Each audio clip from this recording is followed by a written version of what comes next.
Hello, my name's Ian Seeger from Pilot Career News. On the 6th and 7th of November, we held our very first virtual edition of Pilot Careers Live.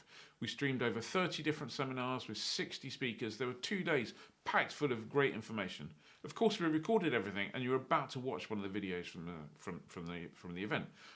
Before you do, I just want to thank our sponsors, Bose, Alsim, Entro, and of course Poolies. Without them and without the exhibitors, it wouldn't be possible. The exhibitor pages are still live, so feel free to head on over there, go to www.pilotcareerslive.com and click through to the exhibitors. There's loads of information, loads of downloads, all sorts of great stuff there for you. Anyway, enjoy the video, and if you find it useful, really appreciate it if you click subscribe on our YouTube channel. Thank you. Bye-bye. Welcome to our final panel discussion of day one of Pilot Careers Live Virtual. We hope you've had a good day so far. I'm sure you've been in and out of the different chats and hopefully chatted to the ATOs who are virtually exhibiting with us here today. A quick reminder of the different sponsors that we've got that have supported today and tomorrow, and we wouldn't be here without them. Bose, Alsim, Poolies and Entrol, and a special mention that with Poolies they're offering a 5% discount for everybody who shops with them using the code PCL, Pilot Careers Live. So our final panel session today is with a group of cadets from a variety of ATOs around the UK and Europe.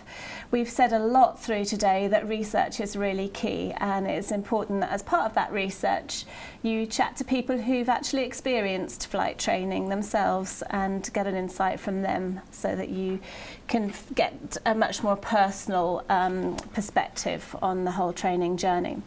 So we're joined this afternoon now by Bisma from CAE, Rashid from FTE, Grace from Leading Edge, Nicholas from Ignatia, Jason from Global, Marcus from American Fly. I'm going to go over to them to introduce themselves in a little bit more detail, just because, as I always say, they know themselves better than I do.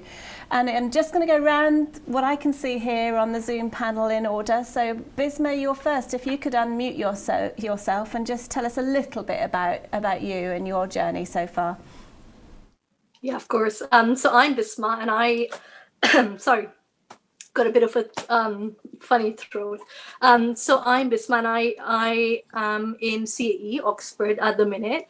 I started my training on the 18th of October, and so far I've finished ground school, and we are now going to Phoenix on the 3rd of December for the rest of our training. So the next bit will be flying, and then coming back to Oxford or Gatwick to do our advanced training.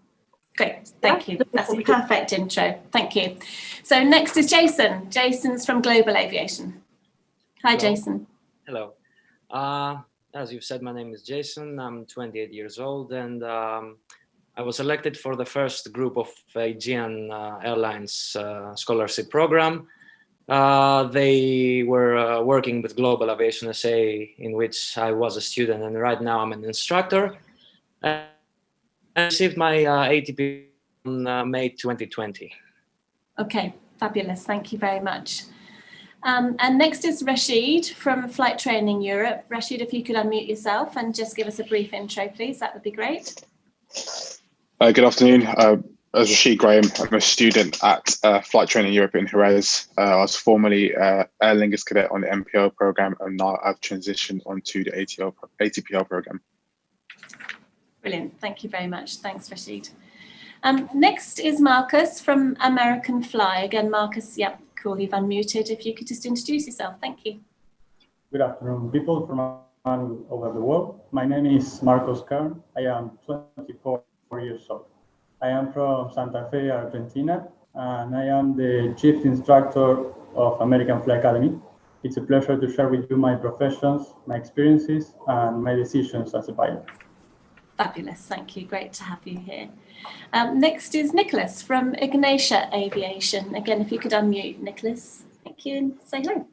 Good afternoon, everyone. My name is Nicholas Hajaldoni. I'm 20 years old and I'm from Cyprus. I'm a self-sponsored cadet here at Ignatia Aviation Academy.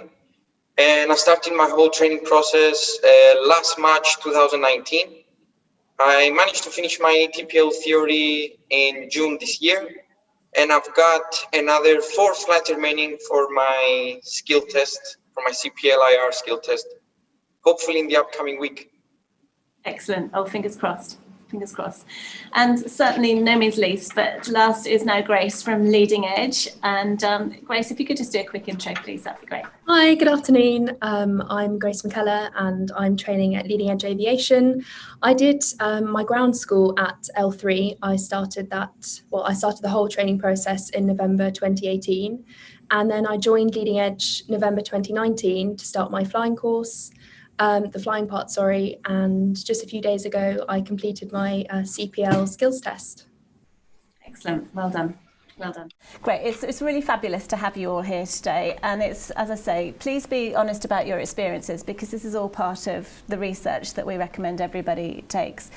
So the first question, just to kick off the discussion, is what made you choose the route you're on? So if you could again remind us which route you're on and what reasons you chose to do that particular route. So I'm just going to randomly pick one of you, and I'm going to go to Nicholas, if I may, first to start that off.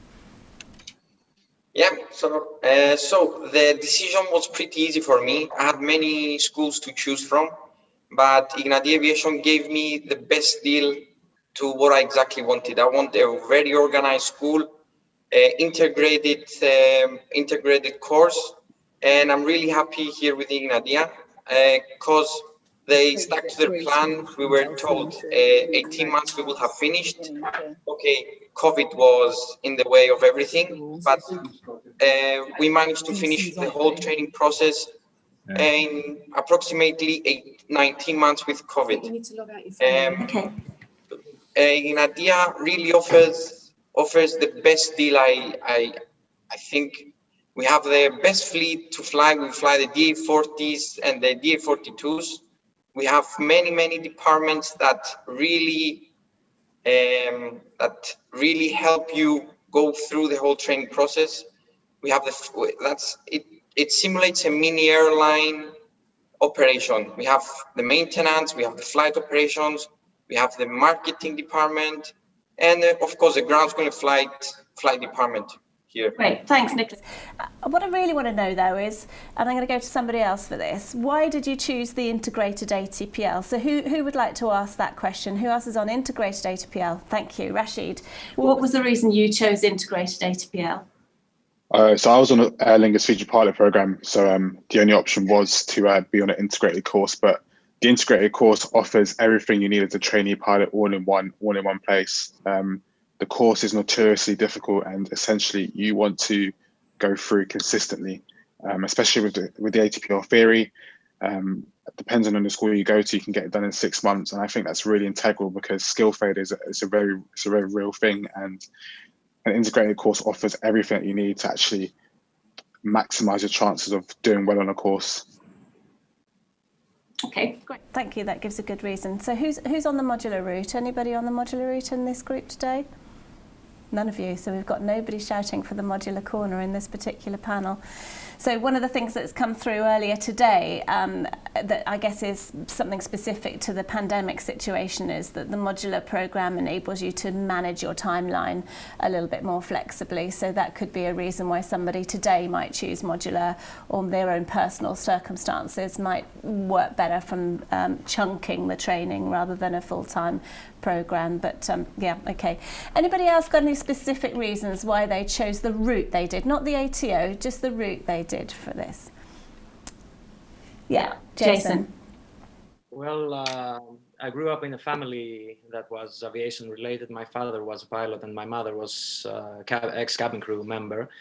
So let's say my father instructed me to follow my own route, and that's why I first finished. I am a certified veterinarian, and after that, it was up to me to either decide to continue to work as a vet or to revert back to my, let's say, dream job, which was to become a pilot. And I think that the experience and the idea from my father to first try something on my own and to study something and really helped me appreciate the turn in my career that I did. It's something that as you grow up, you become more and more sure about the choices that you make. So I decided to do that at the age of 26, and it was a 100% conscious and a choice.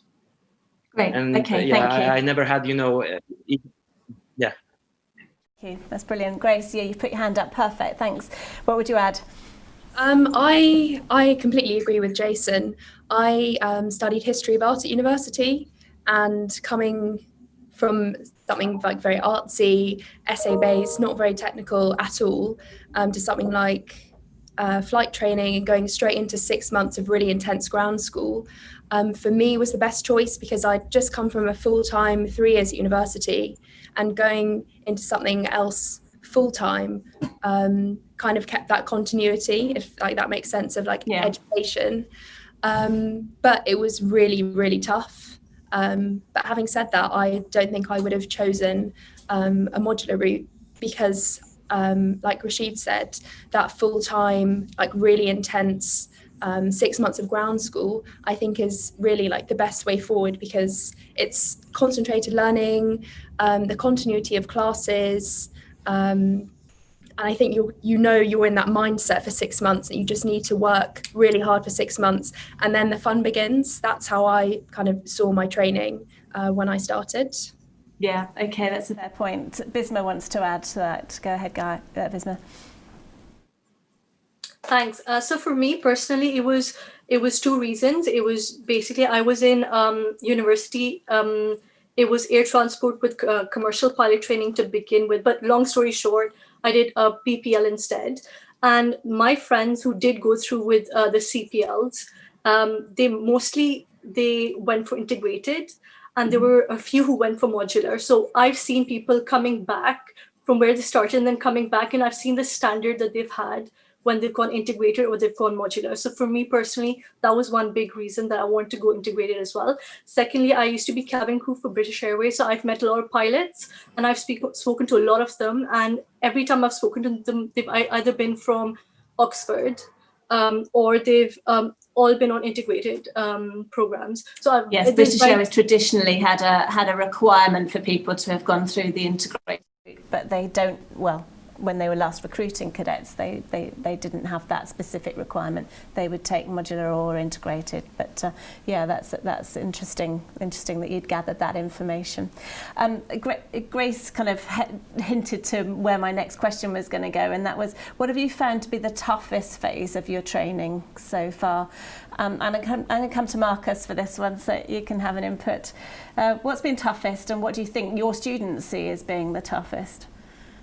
Well, I think that the toughest part of the training is the final steps of the building the hours and the ground training, instrument rating, and night flying. I think that's the worst part of the of the career, but I enjoy it very much with my CFIs.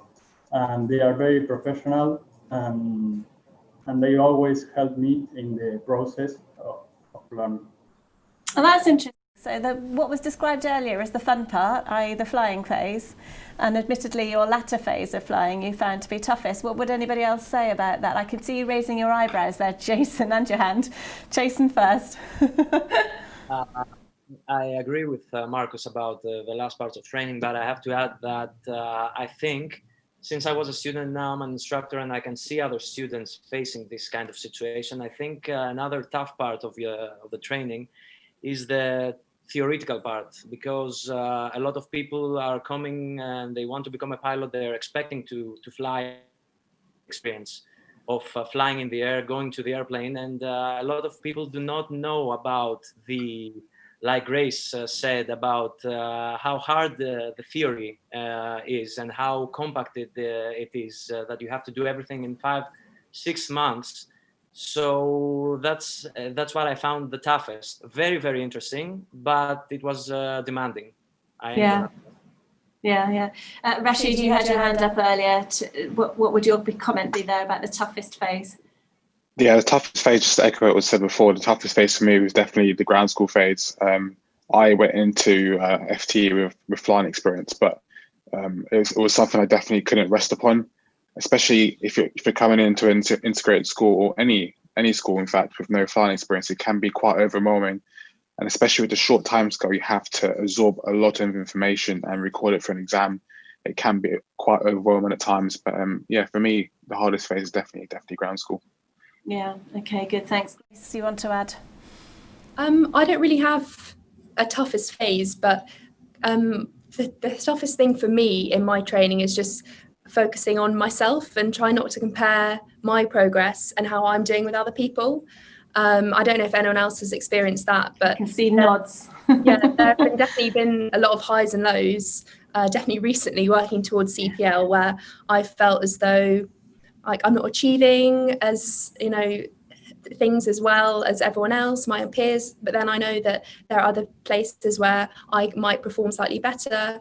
But I think at the end of the day, you just need to remember that this is your training for your future, and that comparing yourself to other people really is, like, for me, is a big hindrance.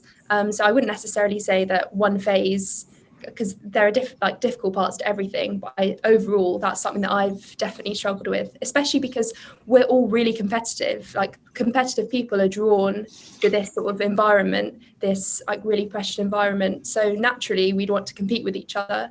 But I think just like trying to focus on myself and my own progress has been the toughest challenge. Yeah, understood. Nicholas, sorry, I know you've been trying to put your hand up for a bit, so don't forget. Yeah, well done. So as everyone said, for me, the toughest phase of the whole training process was learning how to study. I mean, the ATPLs aren't easy. I don't come from a university background. I came directly from school. I started my flight training, and from having zero experience to finishing the ATPL theory, it was a really struggle for me. I really didn't know how to properly study and get to learn the subjects.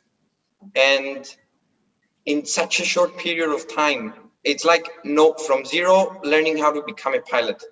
I know just the training, the flying process is much more different than the actual ground school process, but really the ground school process prepares you for the flight training. Also, I would like to add that the instrument rating for me was a little bit tough, because the instrument rating has a lot of knowledge that has to be known.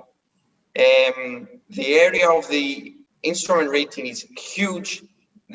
You will always study stuff about that.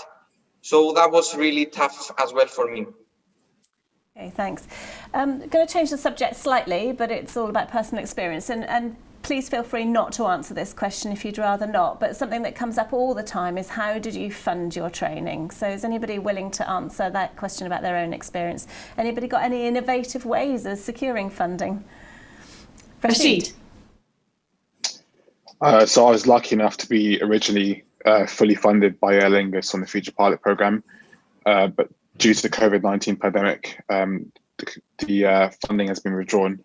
But I was faced with the challenge, of continuing the course, and I didn't have the means to pay for the course initially, but I thought of ways of how I can get myself back in training. This is all I've wanted to do. So I started a crowdfund about 2 months ago, and I was lucky enough to raise the remaining £60,000 to now return to training. And, it's not easy at all. And I'm not saying everyone go out and crowdfund, but there are other ways of, raising the means to actually go to the school you want. There's plenty of scholarships out there and financial aid, so you just have to really go out there and look for it. Well, good on you. Well done you. Anybody else got anything they'd like to add on the funding subject? Yes, Jason. First of all, well done, Rashid. Yeah. And I was lucky enough to have been selected by the largest Greek airline company, and it was not a 100% funding on the program, but they helped a lot with the fund, continue to pay for their cadets even through the pandemic. And I was lucky enough to have worked before and have some side, but I was also lucky to have people that believed in me and helped me with completing my studies. So I think it's a combination of luck and hard work. Yeah. And just to play devil's advocate here, because we don't have a modular representative among you, I think this is another way that perhaps modular can sometimes help people if they can raise funds and then go back and do a bit of work in between the different phases of training. That can often be a way that somebody can actually manage the training for their own personal circumstances, as we mentioned earlier. Anybody else want to say more about the funding side of things? Fair enough, that's fine. It's quite a personal subject, but very interesting insight there from Rashid and Jason, so thanks for that.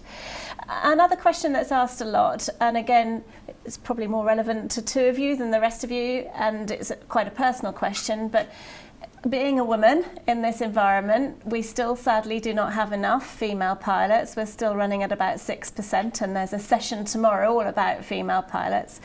But have you found it uncomfortable if you're in a residential training course, for example, or the vast majority of people are male around you? What would your insights be? Yes, Bisma. Honestly, it's been really good. It's actually gone in my favor, really.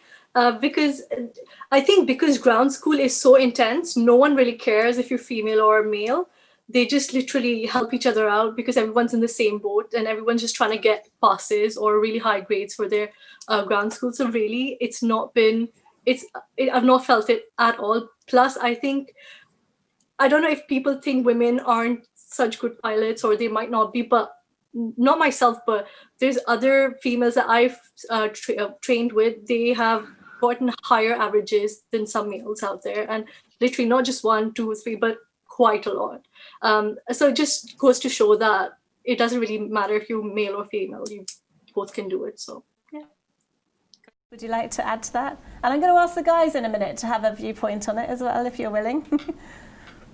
Interestingly, this was the biggest kind of thing that I had to adjust to. My family, I've got 2 older sisters. I went to an all-girls school. My course at university was like 80% girls. So I really felt outside of my comfort zone. But having said that, I've received so much help from my male peers. And I think the one thing that I really needed to adjust was, I don't know if this is true or not, but I feel as though men they're a lot more competitive with each other than I am with my female peers, or I am in general. So constantly at ground school asking what did you get in this test? What did you get in that? Trying to outdo each other. Again, going back to, I felt as I really need to focus on myself and not really compare myself to how these people were doing. But I really haven't felt kind of held back at all. I've not experienced any kind of sexism or anything at all. And I mean, I wouldn't say it's worked in my favor. I wouldn't say it's kind of hasn't, but it's just something that I've chosen to put myself in this situation. And I wouldn't change for the world. And yeah, I don't really have anything negative to say about being female. Thank you. Guys, do you want to add comment to that, or anybody got something that they would add to that subject? No, okay, fine. So another question that people often ask is how did you prepare for assessment? What did you do to prepare yourself for the selection process before you started training? Yes, Bisma. So I spoke to a lot of people before I went into this. A lot of my friends gave me websites that I could go and prepare myself. Some of them were latest pilot jobs and stuff like that. And they also gave me little videos. I think it's Pro Pilot, or I don't know. I don't remember off the top of my head. But so they just gave me material just to kind of make sure that I knew some stuff before I went in. Apart from that, there was a maths and physics bundle that CE offered. I got that, and I just did all the aptitude tests before going in. There was, I think, around 6. It was a red dot test, FAST, flight sim. I can't remember, maths, physics, English. So I just made sure I prepared before going in, and literally it is the same thing that comes up in the assessment. So it's so much easier if you've prepared. I do remember going into the assessment and asking people, oh, did you do the FAST test beforehand? And they just didn't have a clue. And I just thought, you haven't prepared for it. It's because that's so imperative that you do it. And honestly, it was the same thing. And it just gave me so much more confidence when I saw the same thing happening. I was like, yes, I've done it before. And it went really well. So yeah, I was really pleased. Yeah. We had on selection earlier today, so if you'd not watched it beforehand, it's worth watching back on that one, because there were lots of tips from the assessor side of the table in that session earlier. But anybody else got anything else they'd add about their own personal prep for selection? Yes, Rashid.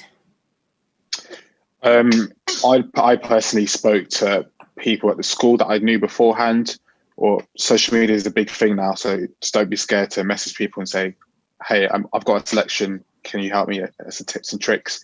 If you're going on holiday, try your best to go and speak to the pilots, because they've been in your position before, and you know their knowledge is invaluable. But my best advice is to go out and speak to people, because they have first-hand experience. Yeah, good. I think Nicholas put you as well, yeah. So I couldn't agree more with Rashid and Bisma. I had a few friends already students here at Ignadi Aviation. So I asked for their feedback, and they guided me through the knowledge needed for the ATPL studies and for the assessment as well. So I just had to refresh my maths and physics from school. And I also used to fly the simulator at home, and that really helped for the school's assessments, and also some online maths and physics tests that were really helpful. And also, okay, good. Sorry. I'm going to cut across, because you've actually led me into another question that's come through. So the question that's just come through on the chat system is, are you all good at maths and physics? So go, Jason. Like I've said before, my first diploma was in veterinary medicine, and as a student, when I was 18 years old, my main selection of a career was that I don't want to do anything with physics and math. And look how life turned out.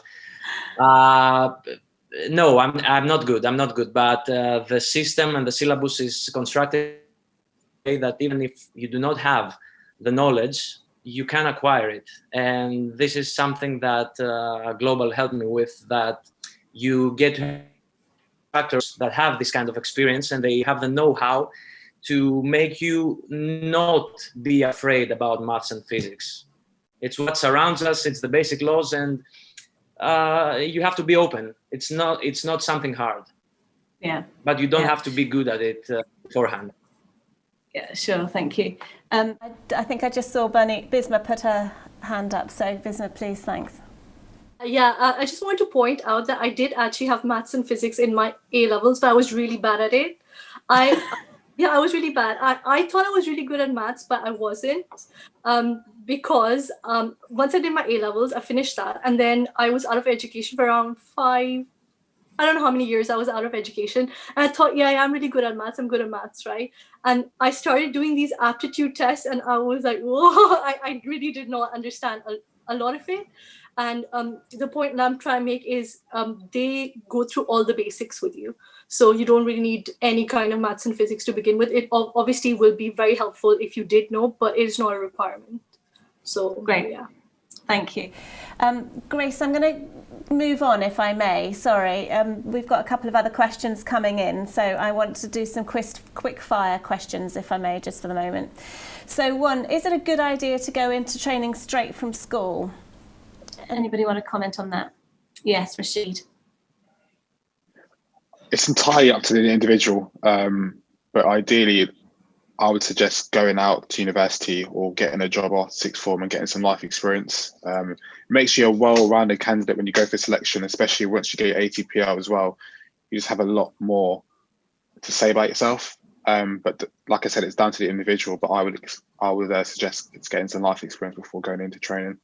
Yeah, so you go into a really intensive phase of study right at the beginning of your flight training. So if you've come straight from school into that intensive phase, you're not giving yourself a break, and it's quite a long haul you're putting yourself into. So yeah, sorry, Jason, you want to add to that? Yeah, and it's what Nicholas said before, that it's very helpful to know how to study and not have to find out for yourself during your ATPL, especially if you're doing the integrated program. And university helps you with that. Yeah, okay, excellent, thank you. Right, another quick fire job. If you can't get an airline job immediately after graduation, which, let's face it, at this particular time, that's very unlikely to happen.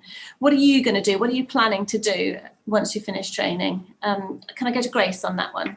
I cut you off earlier, so and I know you're coming up to it. To be honest, I haven't really thought about that. I kind of just want to focus on my training. But I think, obviously I'll look around. If I won't be too upset if I can't go straight into an airline job. I'd look into maybe like business jets as well. Obviously, with an ATPL, you're not just restricted to airlines. Like, there's so much more that you can do. And I think once eventually I do get my license, I just need to kind of stay open-minded and not set my heart on certain airlines, because at the end of the day, any experience that you can get before you go into airlines is, really, really good. Yeah, good. Marcus, would you like to add anything to that? I know you're instructing yourself now, so what would your comments be there?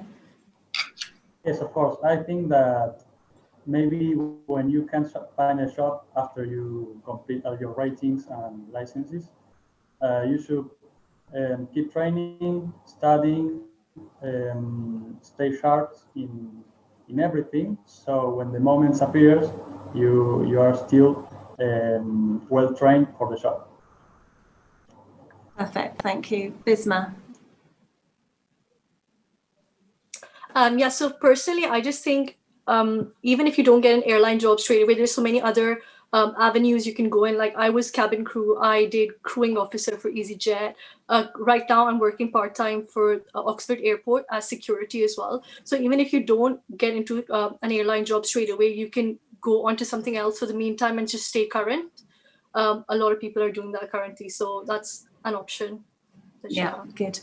So we're coming to the end of our session now. So there's something I want to ask all of you, but we're going to do a real quick fire around the group to get your immediate response to this. What would you do differently now, going back over your journey, the choices that you made, the ATO that you chose, the training route you chose, anything? What would you do differently and what would you advise others to do? So it's a real snapshot response. So who shall I come to first on that one? First hand up gets, okay then. So Marcus, you go first. You need to come off mute. Yes, sorry. I would like to say that you need to enjoy the process while you are training, because in my case, I was very preoccupied by the study and the flight training and everything. But now I think that I should have been more or enjoy more that time. Enjoy it. Okay. Bisma? So personally, I'm gonna say I really like what Grace said before. She said don't compare yourself with anybody else, because I did that a lot. I'd be sitting in the class and they're saying stuff at me and I just don't understand. And I can see other people doing their worksheets and they're done before the class is over. I'm literally on the second question. And I'm just thinking, oh wow, these guys are so clever and I'm not. But end of the day, we all passed and it doesn't really matter. It's not a competition end of the day. Enjoy the process, and that's what you're here for. You just want to be a pilot, and everyone has a different journey. So don't compare yourself. Yeah, so enjoy it. It's not a competition. Who's next? Next hand up was, yes, Nicholas. So I will definitely suggest having a university degree before. As I've seen, everyone has a university degree. I haven't got one, and I would have suggested doing a university degree before starting the flight training, because you get, as we said, you get the correct way of studying, and I guess you get to know yourself, the way you learn and the way you set a program for yourself. Also, when it comes to the flight training, just enjoy it. It's our dream. I mean, everyone here wants to do this. Just enjoy it. Don't compare with the others, and just be the best you can of yourself. Yeah, okay, that's brilliant. Thank you. We have actually run out of time. I'm really, really sorry, Jason, but we're asking you all to stay on for the Q&A panel in a second. And there's actually quite a few more questions that have come through, so I'll probably come back to you in just a second on that. But thank you to all of you. So thanks to Bisma, Jason, Rashid, Marcus, Nicholas and Grace. And as I said, hang on in there because we'll have the Q&A panel in just a minute or so. So thanks very much indeed, and see you all in a minute.